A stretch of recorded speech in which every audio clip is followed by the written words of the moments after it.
जय हिंद दोस्तों। आज डीआरडीओ सेप्टेम 11 के टीयर 1 का सीवीटी एग्जाम था।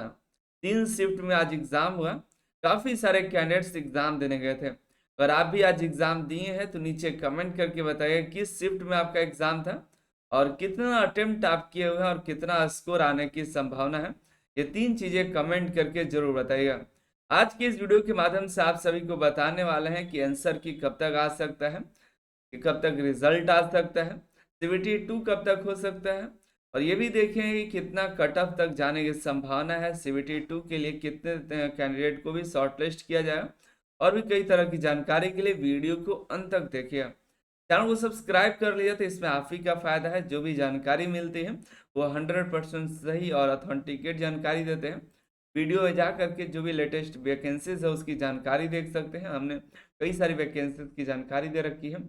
अगर आप डीआरडीओ के सीवीटी 2 की एग्जाम की तैयारी कर रहे हैं तो अनिल सर आईटीआई एप्लीकेशन पर जाइएगा, गूगल प्ले स्टोर पर सर्च करिएगा अनिल सर आईटीआई, और कई सारे एग्जाम के लिए आपको कई सारे कंटेंट यहाँ पर मिल जाएंगे। कई सारे ट्रेड जैसे डीआरडीओ इलेक्ट्रॉनिक मैकेनिक हो गया, इलेक्ट्रिशियन हो गया, फीटर हो गया, और भी कई सारे ट्रेड के लिए कई तरह कंटेंट मिल जाते हैं जो तैयारी के लिए आपको मिल जाएंगे। कोपा का आपको इसमें जब ज्वाइन करिएगा तो बुक भी मिल जाएगा। सभी चैप्टर वाइज क्वेश्चन बैंक इसमें दिए गए हैं। सभी ट्रेड के लिए भी पढ़ने के मौके मिलेंगे, जा करके चेकआउट कर लिए जो जो ट्रेड्स इसमें दिए गए हैं। हम बात कर लेते हैं पहले आंसर की को लेकर के। पहले तो काफी सारे कैंडिडेट के सवाल आए कि आंसर की आएगा या नहीं आएगा। तो पिछली भर्तियों में आंसर की नहीं आती थी, लेकिन इस बार आपका आंसर की जारी होगा। जैसा कि डीआरडीओ ने बोला है कि हम अपने एग्जामिनेशन के बाद आंसर की जारी करेंगे। इन्होंने अपने ऑफिशियल नोटिफिकेशन में आंसर की का जिक्र किया है। अब देखिएगा पारा नंबर 4.5 में आपको आंसर की टीयर 1 टीयर 2 दोनों का ही जारी किया जाएगा। एग्जाम खत्म होने के बाद आपका 7 दिनों का समय मिलेगा ऑब्जेक्शन लगाने के लिए भी आंसर की पर।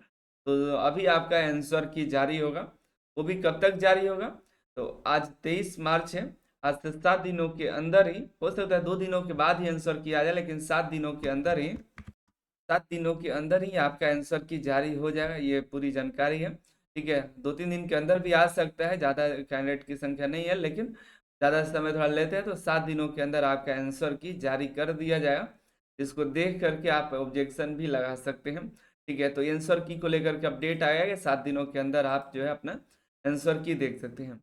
अगला सवाल है कि कट ऑफ को कितना जा सकता है, मेरा इतना स्कोर आ रहा है, क्या मेरा सिलेक्शन होगा या नहीं होगा? तो देखिए कट ऑफ जो है ज़्यादा भी नहीं जाएगा नहीं कम जाएगा। पहले एग्ज़ाम के बारे में डिस्कस कर लेते हैं। तो देखिए आज का जो एग्ज़ाम हुआ वैसा होना नहीं चाहिए था, लेकिन जैसा होना चाहिए था वैसा हुआ नहीं। उन्होंने कहा था कि हम एग्ज़ाम जो है मॉक टेस्ट में मैथ और रीजनिंग को 35 मिनट देंगे, लेकिन सभी सेक्शन को उन्होंने 30 मिनट का ही समय दिया। 30 मिनट से अधिक किसी भी सेक्शन को समय नहीं मिला। अगर आपको मिला तो कमेंट करके बताइएगा। काफ़ी सारे बच्चों का कहना है कि सभी जो सेक्शन थे 30-30 ही मिनट समय मिला। इससे इंग्लिश और साइंस को तो कोई दिक्कत नहीं हुआ, लेकिन मैथ और रीजनिंग में काफ़ी डिफिकल्टीज हुई। मैथ और रीजनिंग जो है टाइम टेकिंग था, कैलकुलेटिव था, ज़्यादा हार्ड नहीं था, करने का समय नहीं मिला। 30 मिनट में 40 क्वेश्चन आपको करना, कैलकुलेटिव क्वेश्चन करना बहुत टफ काम है।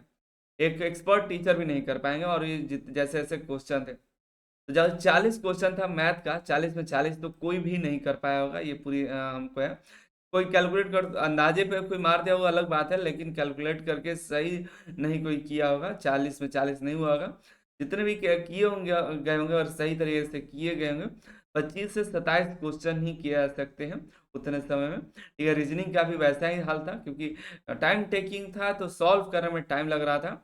और क्योंकि 30 मिनट के बाद अगला सेक्शन हो जाता और लास्ट जो था बंद भी हो जाता। ठीक है, तो मैथ और रीजनिंग में, मैथ हालांकि अगर समय मिलता, सॉरी रीजनिंग, तो 40 में 40 किए जा सकते थे, लेकिन टोटल कैंडिडेट उसको कर ही नहीं पाया। तो 40 में ज़्यादा से ज़्यादा हाईएस्ट 30 क्वेश्चन किए गए हैं ज़्यादातर बच्चों के द्वारा। अगर आप इससे अधिक किए तो कमेंट करके बताइएगा।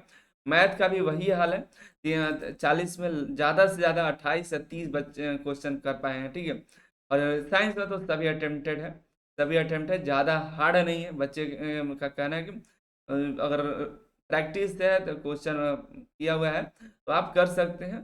ठीक है, 11th 12th लेवल का था, 9th 10th का तो नहीं बच्चों ने बताया बताया कि 11th 12th लेवल का था जो प्रैक्टिस किया हुआ है उसका यहाँ पर 40 क्वेश्चन था। 40 में 30 या 31 क्वेश्चन सही भी हो सकता है, 32 भी हो सकता है। इंग्लिश की बात करें तो इंग्लिश जो आईटी बच्चों का है ज़्यादातर इंग्लिश बैकग्राउंड से नहीं होता है। साइंस मैथ रीजनिंग तो एलपी में पढ़ाई करते रहते हैं, एलपी टेक्नीशियन ग्रुप डी में, लेकिन इंग्लिश एसएससी वालों के लिए होता है। लेकिन अगर जो बच्चे तैयारी कर रहे थे तो 30 क्वेश्चन में 30 अटेम्प्ट तो किए ही हैं, लेकिन सही की बात करें कितना सही होगा तो इसमें सही में 30 तो नहीं होना चाहिए, लेकिन पैसेज भी था, इसमें 4-5 तो पैसेज आ रहे थे बताया गया कि, तो उसमें देखिएगा तो ज़्यादा से ज़्यादा 18 19 20 तक मैक्सिमम क्वेश्चन सही होने के चांसेस है। तो अब बात आते हैं कि कट ऑफ तक क्या जाएगा, और आप कैलकुलेट भी कर लिए होंगे तो आपको पता चल गया होगा। रीजनिंग में 40 में से मैक्सिमम किसी का जो हाईएस्ट बनेगा मैक्सिमम वो 30 बनेगा, और मैथ का भी 30 ही मान के चलिए 60 हुआ। साइंस का अगर आप ले करके चलिए तो यहाँ पर हाईएस्ट जो बचा हुआ 90, तो यानी कि 30 इसको भी ले करके चलिए, और इसका जो है आप 20 ले करके चलिए। तो हाईएस्ट जिन्होंने किया हुआ है 30 30 60 90 और 20 जो है वो 110 हाईएस्ट का जाएगा, 110 से नीचे ही जाएगा। ठीक है, 110 मतलब हाईएस्ट, लोएस्ट कट ऑफ की बात अभी नहीं कर रहे हैं। अब जो उतने से अब कितने तक कैंडिडेट का सिलेक्शन होगा, तो टोटल आपको देखिएगा टेक्नीशियन में 3045 कैंडिडेट का सिलेक्शन होगा। 110 से 3045 को कैंडिडेट को शॉर्टलिस्ट किया है नीचे तक, तो ज़्यादा से ज़्यादा कट ऑफ जाएगा भी। तो यूआर का 76 से 82 तक आपको 150 में स्कोर अगर 76 से 82 तक है जनरल का, ईडब्ल्यूएस का ओबीसी, तो इसके बीच में संभावना है कि आपको सीबीटी 2 के लिए पूरी आशा है कि आपका सिलेक्शन हो जाएगा। एससी एसटी पीडब्ल्यू का 72 से 76 तक है, इतना स्कोर है तो आपका जो है सीबीटी 2 के लिए चयनित किया जा सकता है। क्वालिफाई 40% पर होगा जो कि यूआर ओबीसी डब्ल्यूएस का है, और 35% मार्क्स जो है क्वालिफाई किया जाएगा एससी एसटी पीडब्ल्यू के लिए। ठीक है, ये मेरा अनुमानित है क्योंकि हम मैक्सिमम लेकर चल रहे हैं, किसी का हाईएस्ट होगा स्कोर 110 या 115 तक होगा, उससे नीचे 3045 कैंडिडेट को शॉर्टलिस्ट किया जाएगा, तो इतने तक कैंडिडेट लगभग आ ही जाएंगे। इससे भी जिसका कम है तो वो निराश नहीं होना है कि आपका नहीं होगा, इससे भी कम जा सकता है, इससे भी कम हो सकता है। उसके लिए आपको ऑफिशियल नोटिस का इंतजार करना पड़ेगा, ऑफिशियल कट ऑफ का। ठीक है, तो लेकिन यहाँ मुझे अनुमान है कितना हो सकता है, आपको क्या अनुमान लग रहा है कमेंट करके बताइएगा। एसटीए भी कैंडिडेट को 10 गुना कैंडिडेट को शॉर्टलिस्ट किया जाएगा, वहीं टेक्नीशियन के लिए 15 गुने कैंडिडेट को शॉर्टलिस्ट किया जाएगा। ठीक है, ऑफिशियल आंसर किया आएगा तो यहाँ लिंक दे देंगे, आप यहाँ आकर के रेगुलर चेक कर सकते हैं। ठीक है, और ऑनलाइन के माध्यम से ऑब्जेक्शन किया जाएगा। अगला जो प्रोसेस होगा टीयर 2 का होगा। ठीक है, जो कि 15 गुने कैंडिडेट को यहाँ पर शॉर्टलिस्ट किया जाएगा टेक्नीशियन के लिए। ठीक है, और टीयर 2 का जो एग्ज़ाम होगा उसके बाद आपको यहाँ पर ट्रेड टेस्ट के लिए बुलाया जाएगा। ट्रेड टेस्ट 8 गुने कैंडिडेट को बुलाया जाता है, और उसमें अप्रेंटिसशिप वाला होगा, जिन्होंने डीआरडीओ से अप्रेंटिसशिप किया है उनका माफ हो जाता है। आगे बात करें इसमें टीयर 2 के सिलेबस के बारे में, तो देखिए टीयर 2 का सिलेबस आईटी वालों के लिए सिर्फ और सिर्फ ट्रेड होता है। ट्रेड से 120 क्वेश्चन पूछे जाएंगे। ठीक है, 120 क्वेश्चन आपको प्रैक्टिस करना पड़ेगा।